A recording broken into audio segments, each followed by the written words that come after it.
বৃষ্টির মধ্যে পাহাড়ি রাস্তায় রাইড করার একটা আলাদা অনুভূতি আছে। রাস্তার প্রতিটা পাক যেন নতুন একটা ভিউ নিয়ে অপেক্ষা করে থাকে। কখনো মেঘ, কখনো বৃষ্টি, আবার কখনো মেঘ সরে গিয়ে দূরের পাহাড় দেখা যায়। এ এক আলাদা অনুভূতি।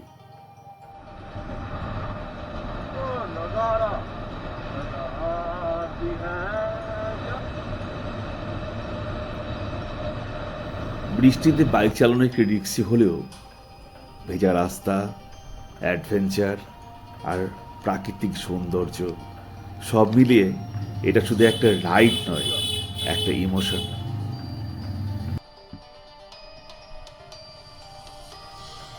আজকের এই যাত্রাটা শুরু হয়েছিল একদম মেঘলা একটা সকাল দিয়ে। আকাশে কালো মেঘ, হালকা ঠান্ডা হাওয়া আর সামনে পাহাড়ি রাস্তা। বাইক স্টার্ট করতেই মনে হচ্ছিল আজকের দিনটা একটু অন্যরকম হতে চলেছে।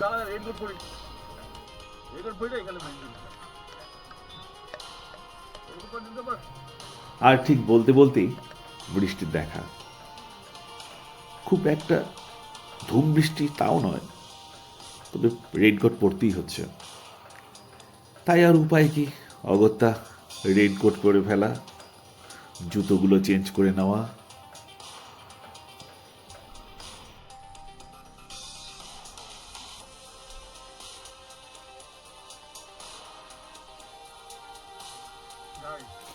চলার পথে এই হঠাৎ বৃষ্টি বেশ লাগে। রাস্তার দুপাশে পাহাড়গুলো ধীরে ধীরে মেঘে ঢাকে যাচ্ছিল। বাইক থামিয়ে কয়েক মিনিট শুধু সেই দৃশ্যটাই দেখছিলাম। মনে হচ্ছিল যেন পাহাড় নিজের একটা আলাদা পৃথিবী তৈরি করেছে।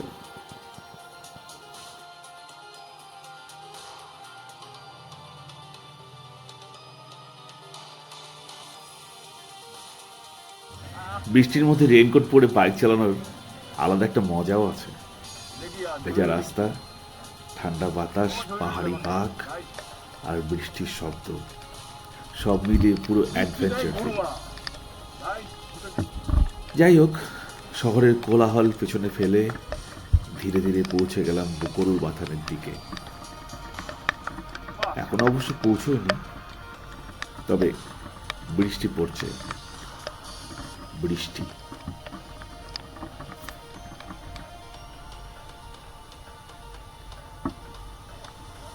পাহাড়ের গা বেয়ে নেমে আসা মেঘ আর মাঝে মাঝে ঝিরঝিরে বৃষ্টি।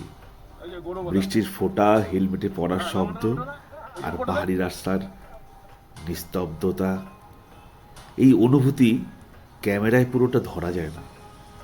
রাস্তা যত উপরে উঠছিল, প্রকৃতি তত রহস্যময় যেন হয়ে উঠছিল।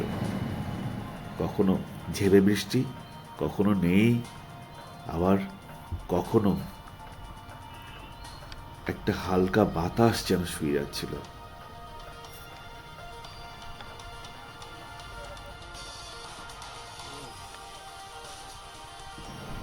এভাবেই আমরা পৌঁছে গেলাম গরুবাথান বাজারে। এই হচ্ছে গরুবাথান বাজার।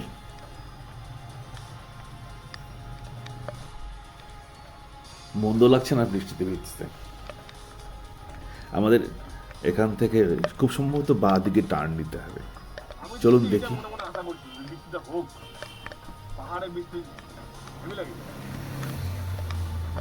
আসলে কি, পাহাড়ের এক এক ঋতুতে এক এক রূপ হয়। যেমন বর্ষায় ভেজা পাহাড়, বৃষ্টি পড়ছে, এ একটা আলাদা রূপ পাহাড়ের। ডান দিকে পেট্রোল পাম্প, আপনারা চাইলে এখানে পেট্রোল ভরে নিতে পারেন, অসুবিধে হবে না।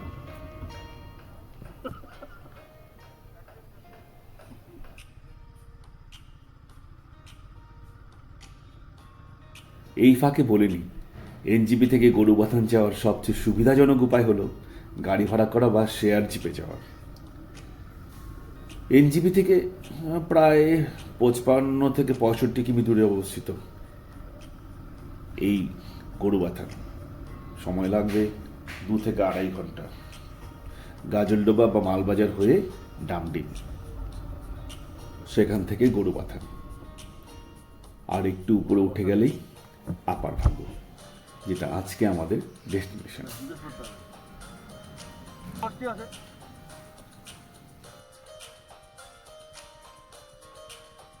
পশ্চিমবঙ্গের কালিম্পং জেলার একটি মনোরম গ্রাম গরুবাথান।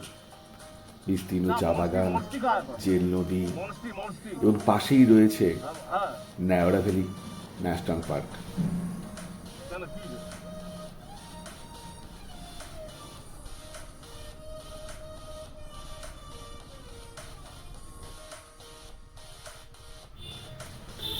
এই হচ্ছে চেল নদীর ব্রিজ। এখানে অক্টোবর থেকে জানুয়ারি অবধি প্রচুর পিকনিক করতে আসে অনেক লোকজন। আমরা পরে আবার এখানে ফিরে আসবো, আগে একটু উপর থেকে ঘুরে আসি। একটু উপর থেকে আসি, আগে চলো উপর থেকে আসি। হ্যাঁ,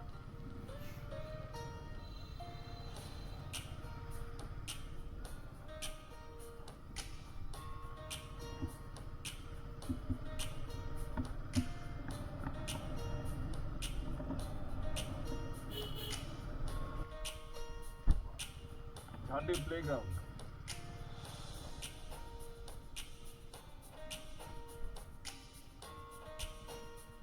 আপার ফাগু ফ্যাক্টরি। চল আপার ফাগুদের দিকে আসি।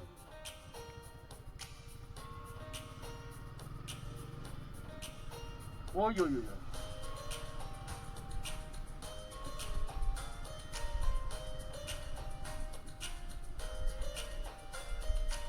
ওই যে ওইটাই তো, ওই ছেলেটা, ওই ছেলেটা যা।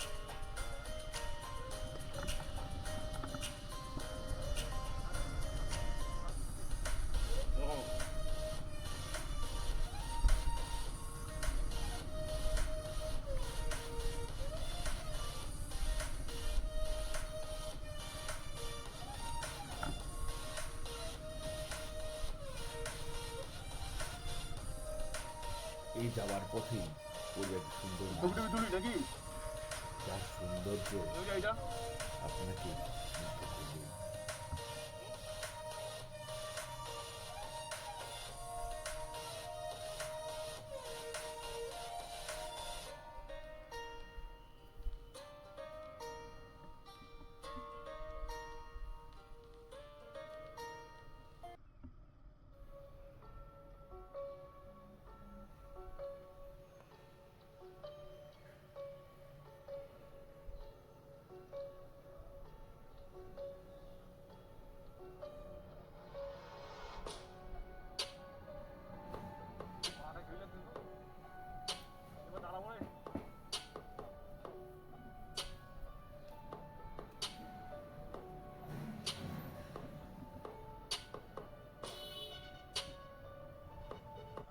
যারা ঘুরতে ভালোবাসো, যারা পাহাড়, নদী, ফরেস্ট রোড আর শান্ত পরিবেশ ভালোবাসো, তাদের জন্য এই জায়গাটা একদম পারফেক্ট। শহরের কোলাহল যেন হারিয়ে যায় এই চা বাগানের মাঝে।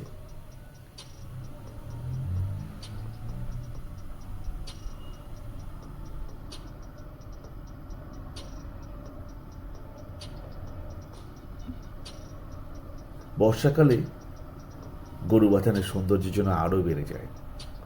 রাস্তার দুপাশে ছোট ছোট ঝর্ণা, ফরেস্ট এরিয়া আর মেঘে ঢাকা পাহাড় পুরো জার্নিটাকে যেন সিনেম্যাটিক একটা অনুভূতি দেয়।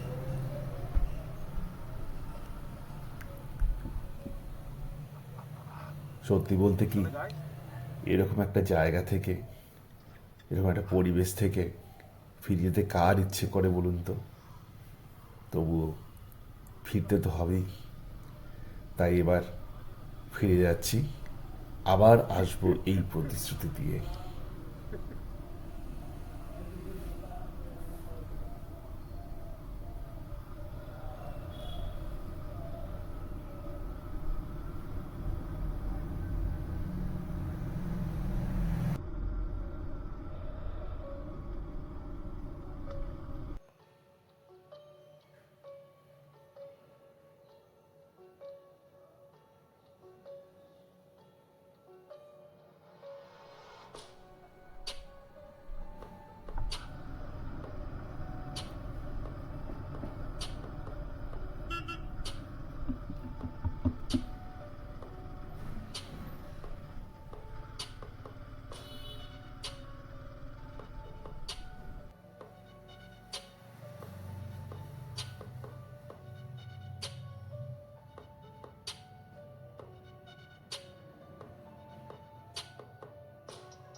ফেরার পথে আপনারা চাইলে এই ব্রিজটার পাশেই রয়েছে দোকান, সেখানে আপনার মোমো খেতে পারেন।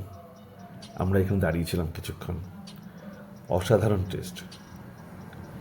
অ্যাকচুয়ালি পাহাড়, মোমো এই দুটো না খুব ওতপ্রোতভাবে জড়িত, একটাকে বাদ দিয়ে আরেকটা হয় না।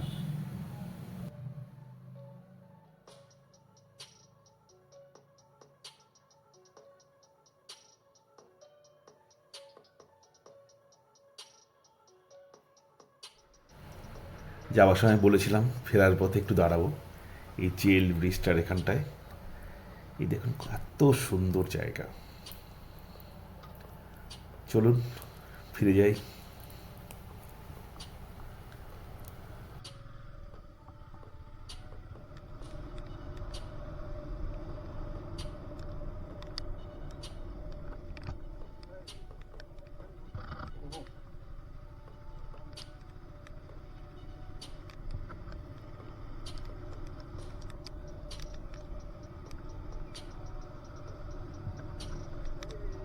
এই জায়গাটা বলবো, এইটাই হবে।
এটা ওদেরটা কি সুন্দর না?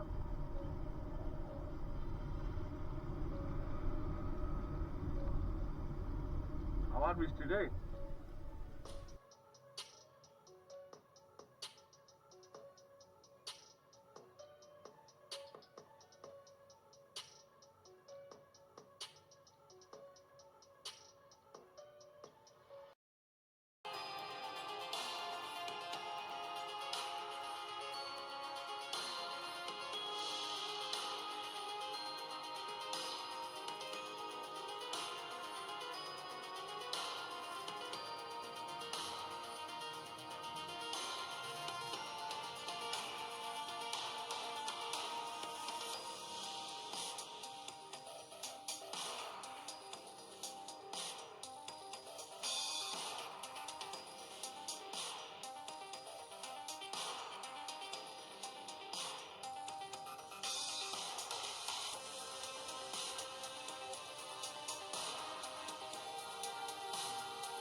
গরুবাতান থেকে অনেক সুন্দর সুন্দর জায়গাও যাওয়া যায়, যেমন আপার ফাগু, ঝালং, বিন্দু, লাভা, কোলাখাম, সবগুলোই বেশ কাছে পিঠে। যারা ক্রাউড থেকে একটু দূরে নেচারের মধ্যে সময় কাটাতে চান, তাদের জন্য গরুবাতান সত্যি একটা হিডেন জেম।